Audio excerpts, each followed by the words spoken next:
debt, fear, relationships, the children, your health, work. When you want to give up and you need courage to continue, take heart and stay tuned as RJ Jackson writes her signature message of hope on your heart. You don't have to live where you're dying, and you don't have to die where you're living. Like every show of Conversations on Courage, you'll be informed, inspired, and encouraged to find the courage you need to succeed at home, work, and in your business. Get your pen and paper. You'll want to take notes. And now, your host, RJ Jackson, the Courage Giver.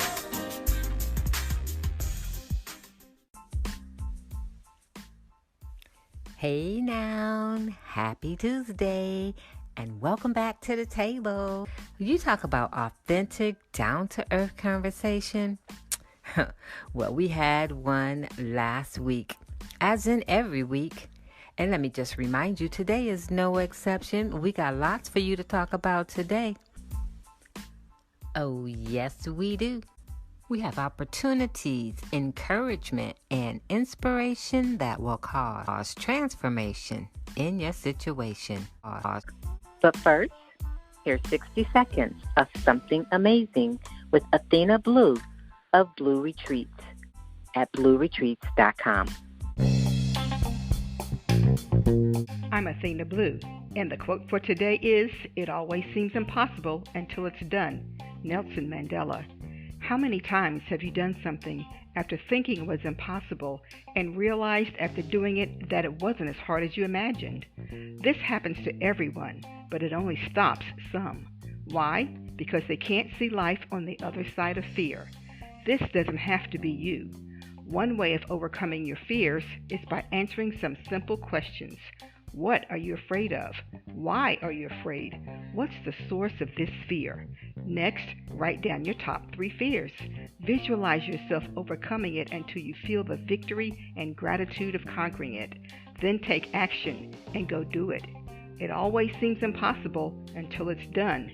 This is Athena Blue with 60 seconds of something amazing. You can contact me at blueretreats.com. Thanks, Athena. You're amazing. Stay tuned. Coming up next, RJ brings her special guest to the table for more authentic and down-to-earth conversations on courage. Well, if you're ready, let's welcome author and speaker, the professor of perseverance, Mr. James Perdue, to the table.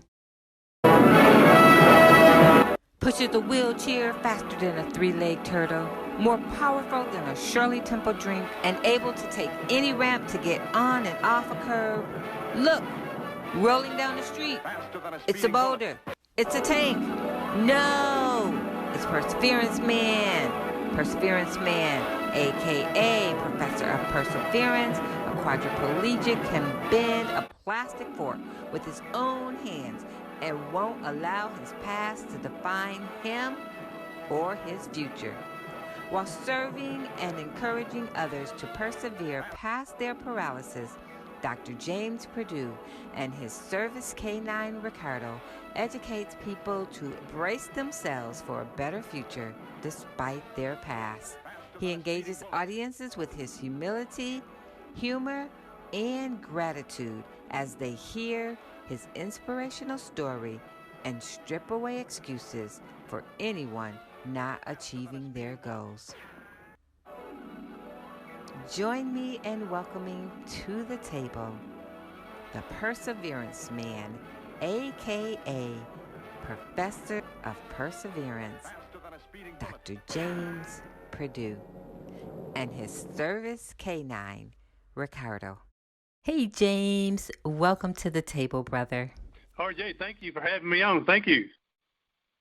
It is my pleasure. So let's just go on, get the party started, have a little bit of fun, and then let's hear your story. So I always start the broadcast off with my game, and the question is, are you game for playing? Yes, sister, I'm ready to go. So, would you rather read or would you rather write? I would rather read. Netflix or YouTube? YouTube. Chess or checkers? I guess checkers. I never learned chess, so checkers. Oh, well, I might have to sit down at the table with you one more time and show you all about this thing called checkers, too, you know. Country or jazz? Both. Okay, and what's your genre for today? Today, if I'm going with one, then I'm going with country. All right, summer or winter? Oh, summer. Would you rather be alone or in a big crowd? Alone. Hey, when you're singing, would you rather be singing in the shower or singing in the choir? I'm a shower type of singer, yes. Oh, James, it's been a pleasure playing along with you and getting to know you. I love your answer, both. When we have to pick just one, isn't it tough sometimes? Sometimes it is, yes. Yes, it is. So, thinking of tough, James, what's your story? I was one of those that grew up thinking I was invincible, that nothing was going to stop me. I had the world by the tail, and I was going to be a professional baseball player. That was my goal from 10 years old up to 19 years old. And I was 2 weeks into college, and I was there on a baseball scholarship and got to play one college game of baseball in the fall. I was the only freshman starting, so that made me feel even more invincible, more towards this great profession that I was looking for. And the very next day, which was, again, September 11th, a bunch of people were playing football on the campus green at college. No pads, no helmets, but we were playing tackle football. And we'd been out for about 2 hours, and my team got the ball back. And I remember saying, well, hey, I need to get my stuff ready for class tomorrow. I'm tired. And so I said I was done playing football for today. So I turned around and left the huddle. I maybe got about 10 feet away, and then I heard someone say, we need someone to run the ball. So I stopped, turned around, and I said, all right, I'll come back for one more play. And so they handed the ball off to me. I broke through the line, scored a touchdown, and as I'm turning back towards everyone, that's when my life changed. I saw something in my peripheral vision on my right side. I felt contact up high.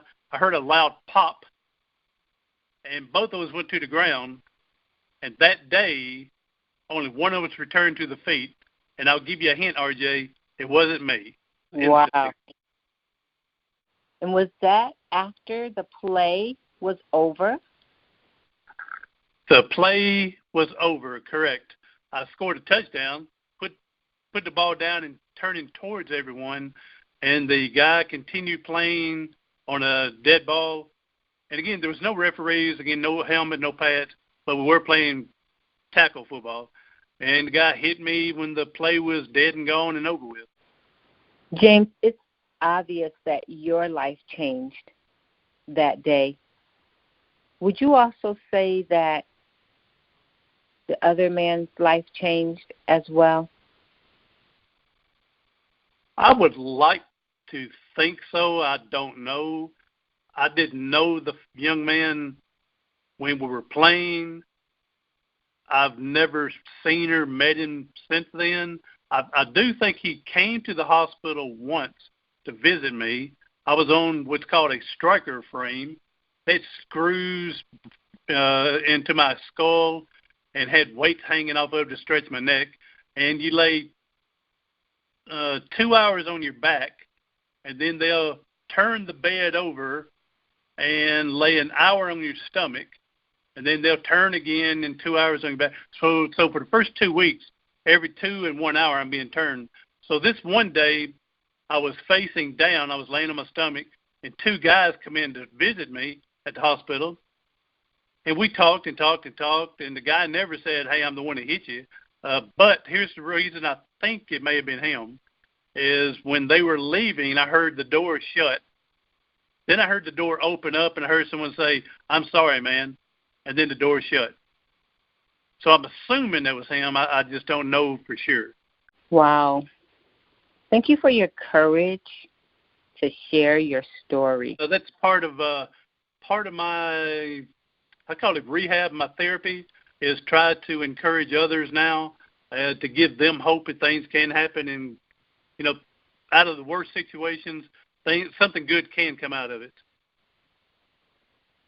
You were 19. You were playing professional baseball. Your first day on the field was amazing.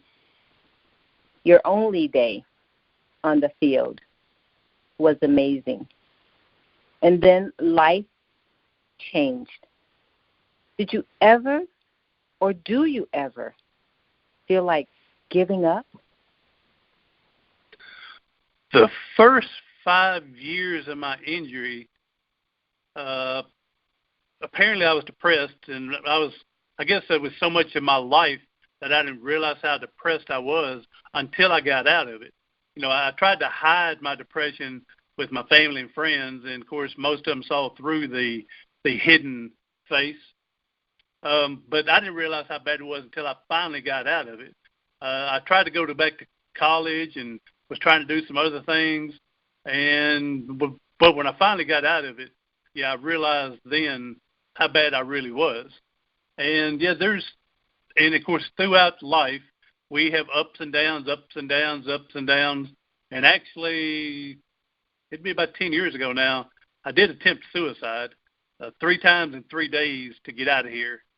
And the last time they found me laying on my van floor sucking in carbon monoxide, and someone found me, I wasn't breathing. They got me to the hospital, put me in a hyperbaric chamber to force oxygen into my body and the carbon monoxide out, and was in the hospital for 7 weeks. And that, since I didn't die on three attempts, that was when someone said, God still has a purpose for you, James, because if he didn't, you wouldn't be here. And so God still has a purpose. So we're moving on strong from that. Amen, brother. And I know this accident occurred your first year in college. And as you just shared with us, you tried to say, I'm out of here. God said, no, you're not. I still have a purpose for you. And today we call you Dr. James. You have a PhD. Tell us a little bit about that journey.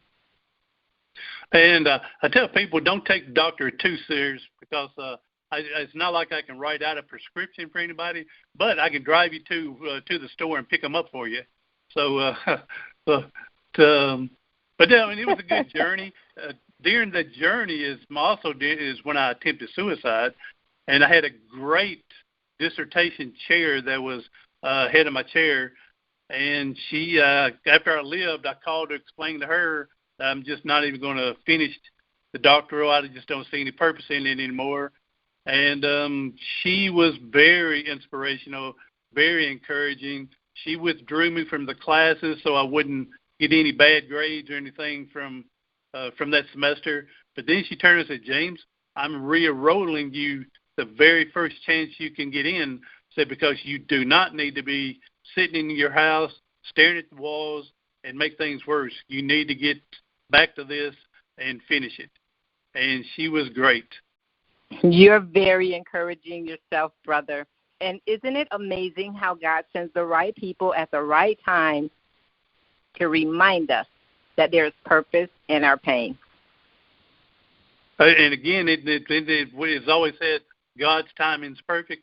And again, whenever something seems to go wrong, he always puts someone into my life to help take care of things and to help, make things easier and better and more encouraging, more inspiring. So, yeah, he definitely sends it on his time, and his time is perfect.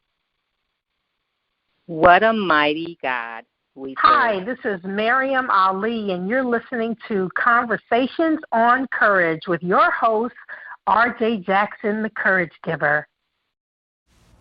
So, James, where do you find your hope?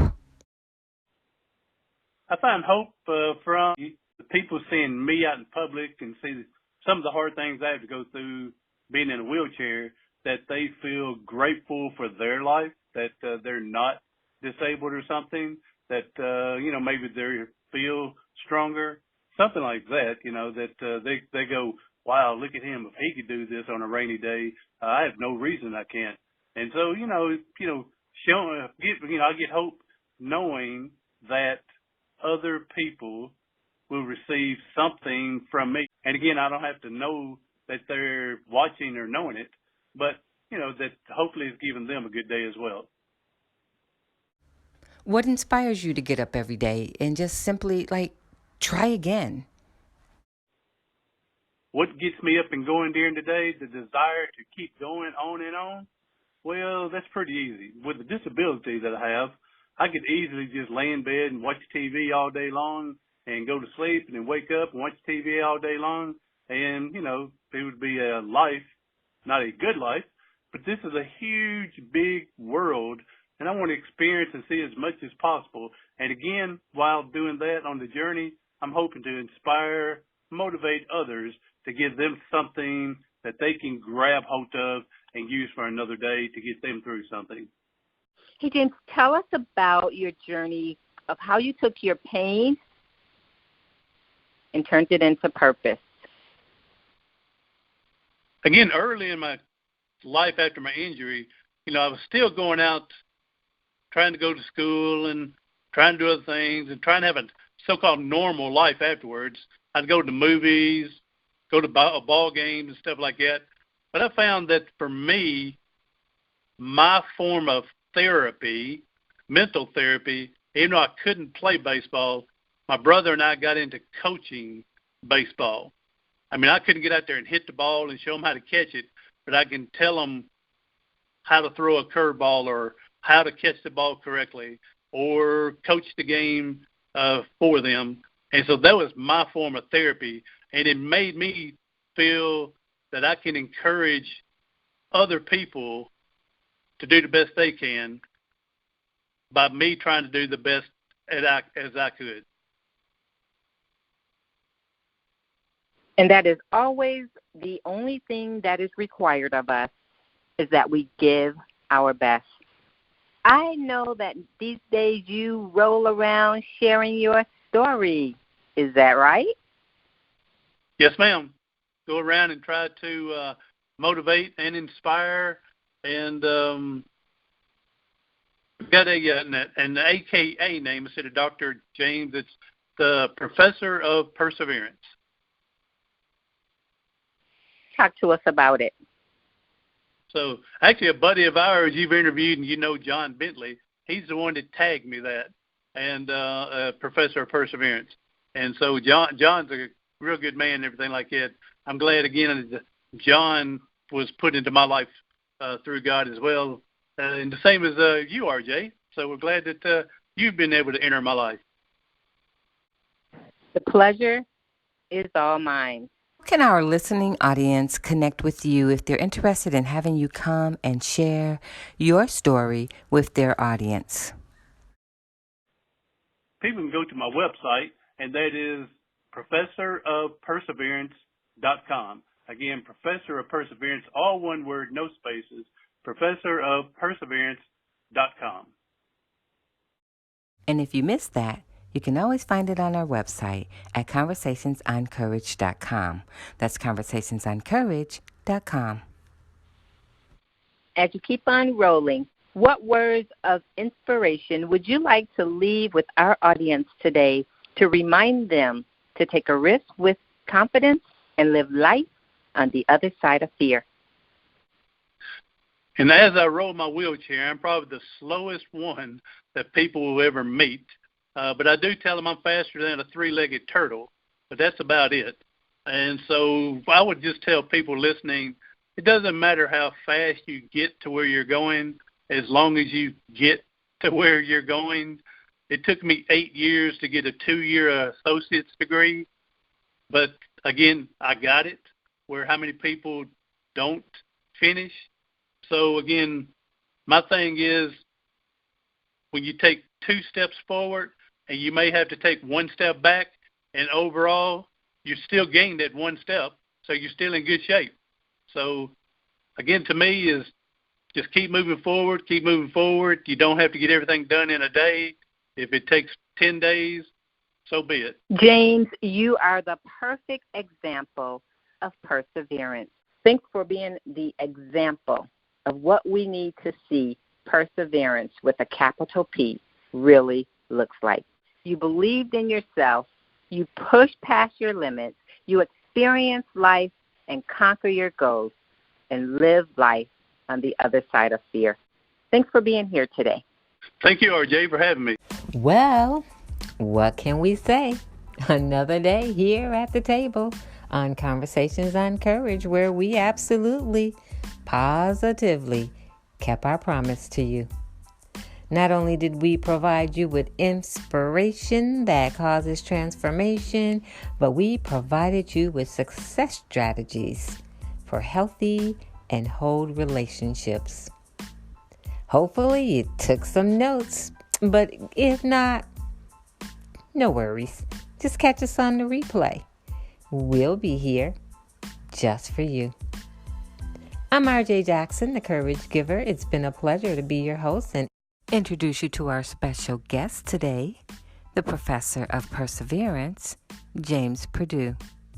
Be sure to check him out online at professorofperseverance.com. That's professorofperseverance.com. In the meantime and in between time, I'm not going to quit my day job. Don't you worry. Because my day job is inspiring you to take a risk with confidence so that you, my friend, can live life on the other side of fear. While it is my pleasure to inspire you and encourage your heart here on Conversations on Courage, it is my passion and my purpose to connect with you intentionally as an international speaker to remind you that there's greatness inside of you. If you're looking for an authentic, down-to-earth speaker who speaks not only from the heart but shares her stories for God's glory and tells about the journey that she's taking and that she's preparing for, hey, give me a call. Let's talk. It'd be my pleasure to see how I may serve you. In the meantime, in between time, as I like to say, keep up your courage, take a risk with confidence, and stay blessed indeed.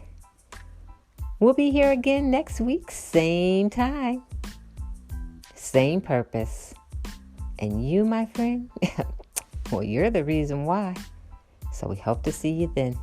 In the meantime, don't forget to follow me online. You can catch me on Instagram, LinkedIn, Facebook, Anchor, and all social media platforms at The Courage Giver. You can visit my website at thecouragegiver.com. That's thecouragegiver.com. Bye for now.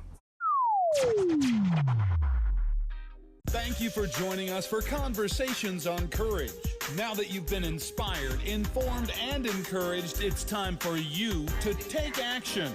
So head on over to thecouragegiver.com. That's thecouragegiver.com and connect with RJ for a personal conversation on courage.